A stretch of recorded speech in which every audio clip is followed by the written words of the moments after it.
এক্সেলে সব ব্র্যান্ড নেমের প্রথম অক্ষর ক্যাপিটাল আর বাকিগুলো স্মল লেটার রাখতে চাও, যেমন ওমেপ্রেজোল, প্যান্টোপ, ভেবেপ্রেজোল। এটা খুব সহজ। নিচের দুইটা পদ্ধতির যেকোনোটা ব্যবহার করলেই হবে। পদ্ধতি 1, এক্সেল ফর্মুলা দিয়ে সহজ এবং নির্ভরযোগ্য। ধরো তোমার ব্র্যান্ড নেমগুলো আছে কলাম এতে, যেমন A2 আর 3 1 পর্যন্ত।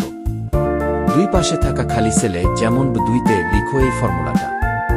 প্রপার A2 3, তারপর নিচে ড্র্যাগ করো। এখন দেখবে প্রত্যেক নামের শুধু প্রথম অক্ষর ক্যাপিটাল, বাকিগুলো অটোমেটিক ছোট হয়ে গেছে। 4 শেষে যদি তুমি আগের কলামেই রাখতে চাও, তাহলে কলাম B সিলেক্ট করো, কপি করো, Ctrl-K। তারপর কলাম এতে পেস্ট করো as values. Right click, paste special values. এতে আগের নামগুলোর জায়গায় ঠিকভাবে পরিবর্তিত নামগুলো থাকবে। পদ্ধতি 2, পাওয়ার কোয়েরি দিয়ে বড় ডেটার জন্য। যদি অনেক ডেটা থাকে, 1, ডেটা সিলেক্ট করে data get transform from table range. 2, power query খুললে কলাম সিলেক্ট করো।